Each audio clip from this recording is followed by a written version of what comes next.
ইসমাইল রে, আমি তো তোর একটু পরে সবাই দিব বাবা, তুই তো আল্লাহর কাছে চলে যাবি। আমার মালিক রিজায়া বলিস, ও মালিক তোমার সন্তুষ্ট করার জন্য আমার বাবা 3টা সুমা দিয়ে আমার জবাই দিয়ে দিছে।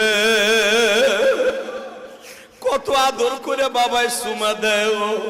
আজকে যারা বাপ হারায় ফেলছ, বাবার সুমার কথা ভুলে যায় না গো বাবা। বাবার এক একটা সুমা কিন্তু, বাবার এক একটা কিস কিন্তু জান্নাতের নেয়ামত। সঙ্গে সঙ্গে বলে ইসমাইল রে, তাহলে আর দেরি করা যায় না, ওঠ পাহাড়ের উপরে। বাজান ইব্রাহিম আলাইহিস সালাম লম্বা ছিল আপনার আমার হাতের 14.5 হাত। আল্লাহু আকবার বলেন।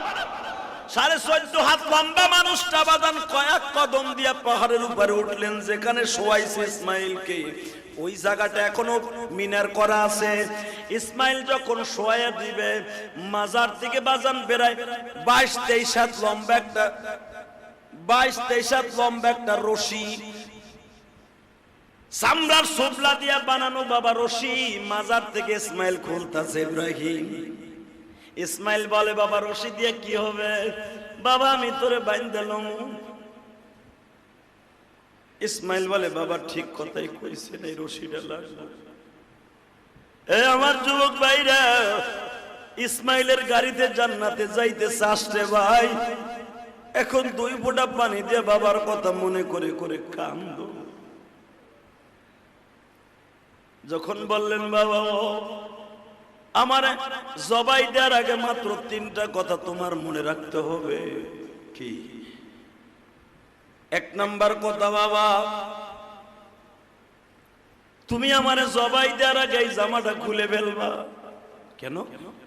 ভিতরে যে গেঞ্জিটা সেটাই যথেষ্ট। কেন? বাবা তুমি আমার এই জামাটা আমার মায়ের কাছে পৌঁছে দিও। বাবা গো, যদি জামাই রক্ত মাখা অবস্থায় দাও, আমার মা বেশি কষ্ট পাইব। কে? মায় মনে করব তুমি আমার জোর করে জবাই দিছো, এই জন্য রক্তগুলো জামায় লাগছে, অতর্কিত হামলা করছো। আর যদি তুমি দেখো রিল্যাক্স আমি জামাটা খুলিয়ে দিছি, মায় বুঝতে পারবে আমার ইসমাইল জবাই দিতে রাজি আছিল।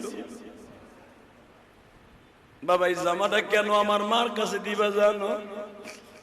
মা না তোমারে উঠাই দেওয়ার আগে বলছিল 12 বছর পর্যন্ত আমার ইসমাইলের বুকে ছাড়া আমি মা কোনোদিন ঘুমাই নাই। সন্ধ্যার আগে বেলা ডুবার আগে আমার ইসমাইলটা আমার বুকে দিও আল্লাহর বলি। অন্তত আমার জামাটা, এই কুর্তাটাই জুব্বাটা মা যদি পায়, আমার মা বুঝে নিবে আমার ইসমাইল আমার মুখে আছে। বাবা তুমি জানো না, আমার মা একটা দিন কোনদিন পুরাটা রাত্র ঘুমায় না। শুধু তোমার কথা মনে করে কান্দে গো বাবা। পৃথিবীতে আমার মায়ের মতো স্বামী সোহাগী কোন মহিলা আছে কিনা জানি না গো বাবা। এই শর্তের মধ্যে আর একটা কথা, এখন আপনারা কানবেন। বাবা তুমি তো আমার এই হাত দিয়ে জবাই দিবা, কয় হ্যাঁ। তোমার হাত দুইটা আমার গালের সাথে লাগাইলাম। বাবা তোমার ঠোঁটটা আমার ঠোঁটের সাথে লাগাইলাম। দুনিয়ার নিয়ম, বাবাই যদি সন্তানদের চুমা দেয়, সন্তান এখন রিটার্ন বাবার একটা চুমা দেয়। তুমি আমার দিছো, আমি কিন্তু আজও পর্যন্ত তোমার একটা চুমা দিতে পারি নাই গো।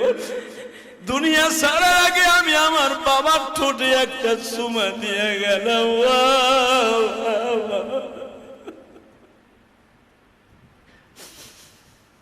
আমি জমিনে শোয়ার আগে একটা ওয়াদা আমারে দাও, তুমি কি আমার পরে রাজি বাবা? ইব্রাহিম কান্দে আর কয় মালিক শুনছো? আমার ইসমাইল কয় আমি কি তোমার পরে রাজি? আমার ইসমাইলের মতো সন্তান এই পৃথিবীতে হয় না। বাবা আমি তোর পরে খুশি, তাড়াতাড়ি শুইয়া পর, আল্লাহ বেজার হয়ে যাইব। ইসমাইল বলে বাবা মাত্র আর 2টা মিনিট কি? ও বাবা তাড়াতাড়ি আমারে বাইন্ধে ফেললাম, কিন্তু ছুরির নিচে দেওয়ার আগে একটা ওয়াদা দাও। কি? বাবা তোমার হাত 2টা দাও। দিলাম। হাত 2টা চুমা দিলাম কেন জানো? ও বাবা এই 12টা বছর আমার মায়ের ঘরে একদিনও তুমি থাকো নাই। আমি তো ছুরির নিচে যাব, ছুরির নিচে যাওয়ার আগে তুমি একটা ওয়াদা দাও। আমার মা কোনোদিন একা ঘুমায় নাই আমারে বুকে ছাড়া। আমি মরে যাওয়ার পরে তুমি আমার মাকে একা রাখবা না, তুমি আমার মায়ের ঘরে ঘুমাইবা। আমার মাকে দেখার মতো আর কেউ থাকবে না গো আল্লাহর পরে তুমি থাকবা। আমার মারে তুমি কোনদিন আর একা রাখবা না। আমার মা একা হয়ে গেলে আমি ইসমাইল কষ্ট পাবো। ইব্রাহিম কাঁদে আর বলে যাও, আমি ওয়াদা দিলাম গো বাবা, আমি আর তোর মায়ের একা রাখবো না। তোর বড় মায়ের আমি তোর মার কাছে নিয়ে আসবো। এতদিন আমি তোর বড় মায়ের কাছে ছিলাম, এখন তোর বড় মাকে আমি বাক্কা শহরে বাইতুল্লাহতে নিয়ে আসব। কারণ আল্লাহ বলেছে তোরে জবাই দেওয়ার পরে কাবাঘর নির্মাণ করতে। ওয়াইদি ইয়ারফাউ ইব্রাহিমুল কওয়াইদা মিনাল বাইতি ওয়া ইসমাঈল, আল্লাহ নির্মাণ করতে বলছে, কাবাঘর নির্মাণ করতে। এরপরেই তোর মাকে ফিলিস্তিন থেকে আমি নিয়ে আসব। ইসমাইল বলে বাবা আমার আর কোনো দুঃখ নাই, এবার আমি শুয়ে পড়লাম গো বাবা, আমার শীত করে শোয়াও না, আমার বুট করে শোয়াও। কয় কে? যদি আমি শীত করে শুই গো বাবা, তোমার চোখ আর আমার চোখ এক হয়ে গেলে তুমি আমার মায়ের খাতিরে আল্লাহর সাথে গাদ্দারি হয়ে যাবে, জবাই দিতে পারবা না। মায়া লাগলে আর জবাই দিতে পারবা না। তোমার চোখ 2টা বাঁধা লও, আমার উপর করে শোয়া দাও, আমার গলার মধ্যে হাতটা ঢুকাই এইভাবে পোষ দিও বাবা, কিন্তু বেশি দেরি কইরো না গো বাবা।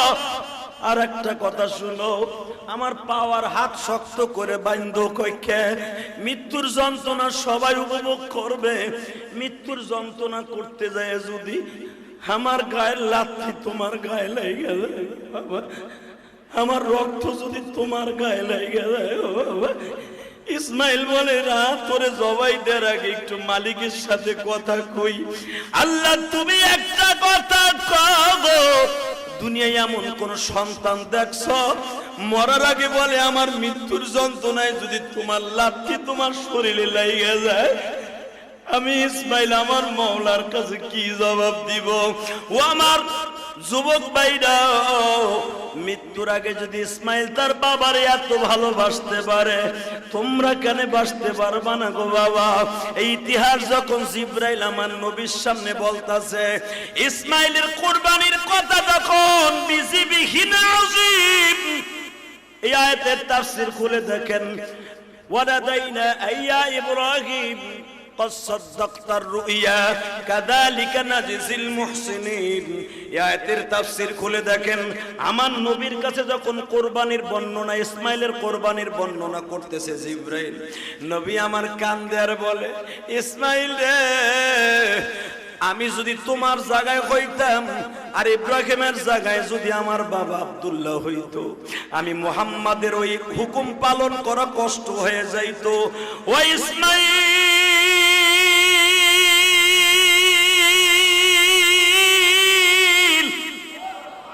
উম্মত আমার রোজে মাহশারে কাঁদিবে, তুমি তাদের লয়ে যায় জান্নাতে। কারণ পৃথিবীতে কোন নবী এই বাল্য বয়সে আল্লাহকে এত সন্তুষ্ট করতে পারে নাই যেটা ইসমাইল পারছে।